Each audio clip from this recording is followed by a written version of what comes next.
2024 లేదా 25లో డిగ్రీ లేదా బీటెక్ చదివారా? సాఫ్ట్‌వేర్ జాబ్ కోసం ఎదురు చూస్తున్నారా? అయితే కోడ్‌జ్ఞాన్ 100 డేస్ కోర్సులో చేరండి. జాబ్ సాధించండి. అందరికీ నమస్కారం. నేను Swaroopa Potlapalli. Welcome to Suman TV. పశ్చిమాసియా దేశాల్లో బాంబుల మోత మోగుతోంది.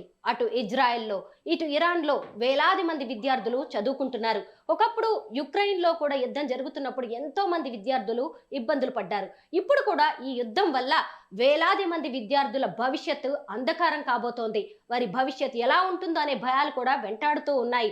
ఈ యుద్ధం వల్ల ఆంధ్రప్రదేశ్, తెలంగాణ మీద కూడా తీవ్ర ప్రభావం ఉండబోతున్నట్టుగా నిపుణులు చెబుతూ ఉన్నారు. ప్రస్తుతం నాతో పాటు ఉన్నారు అనలిస్ట్ రమేష్ కన్నెగంటి గారు. వారితో మాట్లాడదాం. నమస్తే రమేష్ గారు. రమేష్ గారు, ఒకవైపు ఇరాన్‌లో అలాగే ఇజ్రాయెల్‌లో వేలాది మంది వైద్య విద్యని అభ్యసించడానికి వెళ్లారు. మన దేశంలో కాకుండా అక్కడ చదువుకోవడానికి ఎందుకు వెళ్తున్నారు మన భారతీయ విద్యార్థులు? ముఖ్యంగా ఇరాన్‌లో చదువుకోవడానికి 2 కారణాలున్నాయి. రెండే 2 ఇంపార్టెంట్ కారణాలు. ఒకటి, తక్కువ ఖర్చుతో వైద్య విద్య పూర్తి చేయాలంటే అటు యుక్రెయిన్ గానీ, ఇటు ఇరాన్ గానీ, లేదా అటు రష్యా గానీ ఇలాంటి దేశాలను ఎన్నుకుంటున్నారు. అదే వైద్య విద్య ఎంబీబీఎస్ కానీ, ఎండీ గానీ, ఎంఎస్ కానీ ఇండియాలో చేయాలంటే కోట్ల రూపాయలు ఖర్చవుతుంది. అక్కడికెళ్తే 50% తగ్గిపోతుంది. నెంబర్ 1 రీజన్ అది. Economic reason. రీజన్ నెంబర్ 2, ఆ దేశాల్లో ఇంగ్లీష్ ద్వారా కూడా వీళ్ళకి విద్యాబోధన జరుగుతుంది. అది మన స్టూడెంట్స్‌కి బాగా కలిసొస్తుంది. 2. మూడోది, ఇరాన్‌లో ఆర్ రష్యాలో లేదా యుక్రెయిన్ లాంటి దేశాల్లో భారతీయుల మీద ఎటువంటి దాడులు గానీ, వివక్షత గానీ లేదు. ఈ 3 ప్రధాన కారణాల మూలన వెళ్ళటం జరుగుతుంది. ఇజ్రాయెల్‌లో ఇండియన్ స్టూడెంట్స్ ఉన్నారు. వాళ్ళు ఎక్కువ మెడిసిన్‌కి సంబంధించి కాదు. Israel is known for science and technology, especially technology. Agriculture technology అవ్వచ్చు, వాటర్ బేస్డ్ టెక్నాలజీ అవ్వచ్చు, డ్రిప్ ఇరిగేషన్ లాంటివి కావచ్చు, సైబర్ సెక్యూరిటీ కావచ్చు, ఆర్టిఫిషియల్ ఇంటెలిజెన్స్ కావచ్చు. ఈ టెక్నాలజీ రిలేటెడ్ కోర్సెస్ చదవడానికి ఇజ్రాయెల్ ఎక్కువ వెళ్తారు ఇండియన్స్. ఇజ్రాయెల్‌లో 20,000 మంది ఉన్నారు. ఇది మొత్తం కలిపి, వర్కర్స్‌తో కలిపి. చదువుకున్న వాళ్ళు చూస్తే ఒక 5,000 వరకు, 3,000 నుంచి 5,000 వరకు ఇజ్రాయెల్‌లో ఇండియన్ స్టూడెంట్స్ ఉన్నారు. ఎందుకంటే నేను ఇజ్రాయెల్‌లో హిబ్రూ యూనివర్సిటీ ఆఫ్ జెరూసలంలో చదువుకున్నాను. తర్వాత బార్ ఇలాన్ యూనివర్సిటీలో చదువుకున్నాను. ఇంటర్నేషనల్ ఇన్స్టిట్యూట్ ఫర్ కౌంటర్ టెర్రరిజంలో చదువుకున్నాను ఇజ్రాయెల్‌లో. సో నేను ఒక స్టూడెంట్‌గా ఉన్నాను అక్కడ. స్కాలర్‌షిప్ కొట్టి గెలుచుకొని నేను ఢిల్లీ జేఎన్యూలో పీహెచ్డీ చేస్తున్నప్పుడు, out of 5 years of my PhD 1 year I was in Israel for my field study. తర్వాత పోస్ట్ డాక్టరేట్‌కి కూడా మళ్ళీ ఇజ్రాయెల్ సెలెక్ట్ అయ్యి వెళ్ళాను. United states, Israel, India security relations మీద నా డాక్టరేట్, పోస్ట్ డాక్టరేట్ చేశాను. సో యాజ్ ఎ స్టూడెంట్‌గా కూడా నేను ఉన్నాను కాబట్టి చాలా ఖచ్చితంగా చెప్పగలుగుతున్నాను. మీ ప్రశ్నకి సమాధానము ఎందుకు అన్నప్పుడు చెప్పాను. అలాగే ఒకవైపు ఇరాన్ మీద, ఇజ్రాయెల్ మీద దాడులు, ప్రతీకార దాడులు జరుగుతున్నాయి. అమెరికా మాత్రం సేఫ్‌గా ఉంది. అంటే డొనాల్డ్ ట్రంప్ ఏం చెప్పాలనుకుంటున్నాడు? ఎవరికైనా మా దేశం చాలా సేఫ్ అని చెప్పాలనుకుంటున్నాడా? మిగతా దేశాల్లో అలాంటి కండిషన్స్ లేవు అని ఆయన ప్రపంచానికి తెలియజేయాలి అనే భావనలో ఉన్నాడా? చాలా మంచి సమయస్ఫూర్తితో మంచి ప్రశ్న అడిగారు మీరు.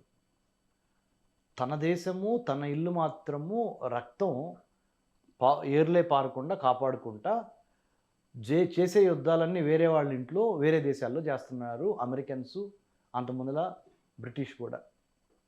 సో ఒక కొలోనియల్ పవర్ వెళ్ళిపోయిందంటే ఇంకొక నియో కొలోనియలిజం అమెరికా టైప్ వచ్చింది.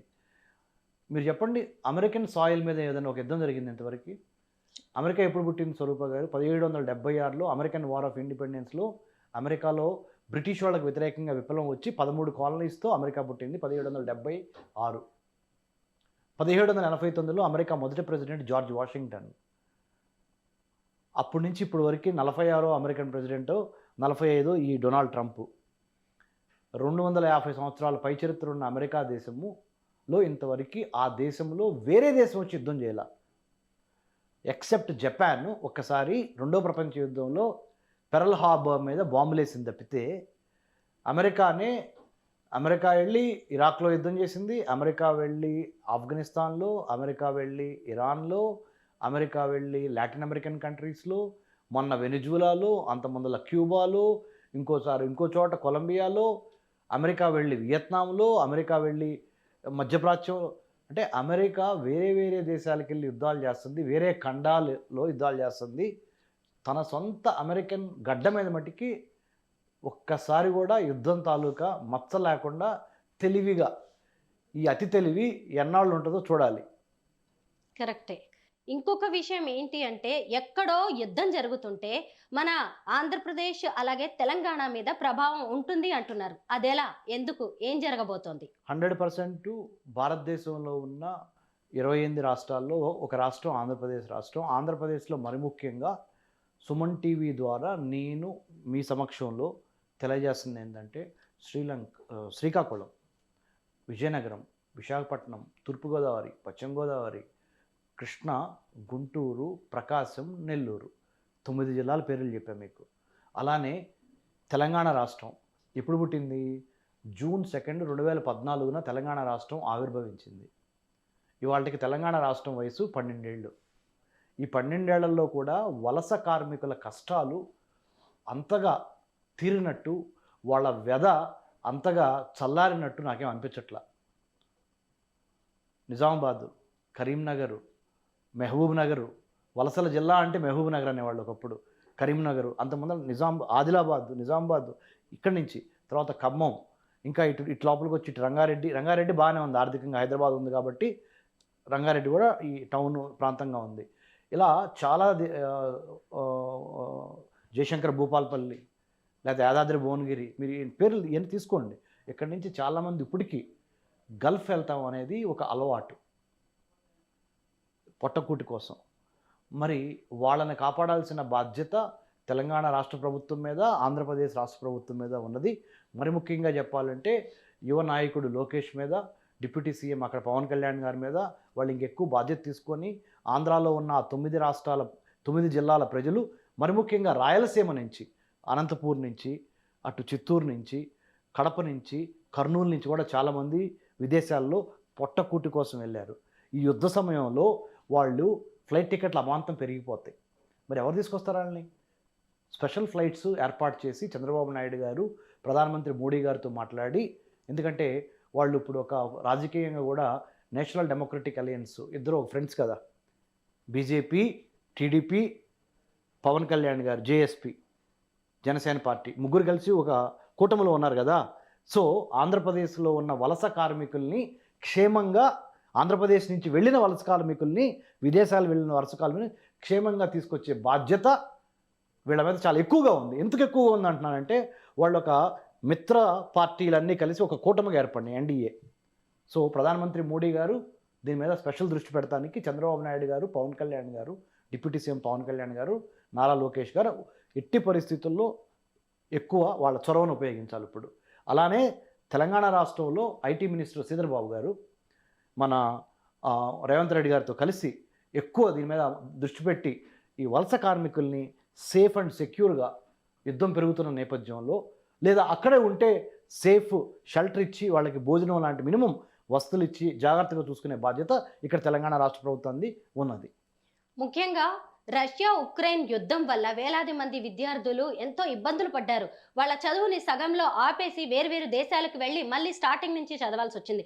కొంతమంది అయితే ఇక చాలే అని ఇళ్లకి చేరుకున్న వాళ్ళు కూడా ఉన్నారు. ఎగ్జాక్ట్లీ ఇలాగే ఇరాన్ అలాగే ఇజ్రాయెల్తో పాటు పశ్చిమాసియా దేశాల్లో చదువుకుంటున్న విద్యార్థులకు జరగబోతోందా? వాళ్ళ భవిష్యత్తు ఎలా ఉండే అవకాశం ఉంది? స్వరూప మేడం గారు, ఇక్కడ నేను ఒక ప్రశ్న చెప్పాలి. నేను ఇప్పటివరకు నీతులు చెప్పాను అనుకుంటారేమో చాలామంది సుమన్ టీవీ చూస్తున్నాళ్ళు. ఏది అడ్వైజ్ ఇచ్చారు కదా, ఇప్పుడు నేను అడ్వైజ్ ఇచ్చాను ఎంతమందిలా ఒక సలహా ఎవరికి? డిప్యూటీ సీఎం పవన్ కళ్యాణ్ గారికి, లోకేష్ గారికి, ఇక్కడ ఐటీ మినిస్టర్ శ్రీధర్ బాబు గారికి. నేను ఇచ్చిన సలహాని మా centre for human security studies ద్వారా, మానవ రక్షణ అధ్యయన సంస్థ ద్వారా నేను అజిత్ దోవల్ సార్ దగ్గర పనిచేస్తున్నా. National security adviser to the prime minister Shri Ajit Doval గారి దగ్గర నేను పనిచేస్తున్నా. ఆ సాన్నిహిత్యంతో, ఆ స్నేహంతో పెద్ద ఆయన రిక్వెస్ట్ చేసి centre for human security studies ద్వారా రష్యా యుక్రెయిన్ యుద్ధంలో మేము ఆ యుద్ధం జరుగుతున్నప్పుడు మెడికల్ విద్యార్థులు, ఆంధ్ర తెలంగాణ వాళ్ళు యుక్రెయిన్లో ఇరుక్కుపోతే మెయిల్స్ రాసి పంపించి స్పెషల్ ఫ్లైట్ లేపించి తీసుకొచ్చాము. మా దగ్గర రికార్డెడ్ ఎవిడెన్స్ ఉంది. ఒక not for profit research think tank చిన్నది centre for human security studies మేము చేయగలిగా లేనిది మీరు పెద్ద పెద్ద రాష్ట్ర ప్రభుత్వాలు, మీ దగ్గర పెద్ద యంత్రాంగము, మంత్రాంగము, హోదా, అధికారం ఉంది. మీరు ఇంకా ఎట్టి పరిస్థితులను ఉపేక్షించకుండా తప్పనిసరిగా విదేశాల్లో ఉన్న మన భారతీయుల్ని, ముఖ్యంగా ఆంధ్ర తెలంగాణ మన తెలుగు వారిని తీసుకోవాల్సిన గురుతర బాధ్యత ఈ 2 రాష్ట్ర ప్రభుత్వాల మీద ఉన్నదని నేను సుమన్ టీవీ ద్వారా మీ సమక్షంలో చేతులు జోడించి ప్రార్థిస్తున్నాను. స్టూడెంట్స్కే కాదు సామాన్య వ్యక్తులకు కూడా ఈ యుద్ధం వల్ల ఏ ఇబ్బందులు రాకూడదని త్వరలోనే ఈ యుద్ధం ఆగిపోవాలని కోరుకుందాం. Thank you so much Thank you, Ramesh madam. గారు. జై హింద్.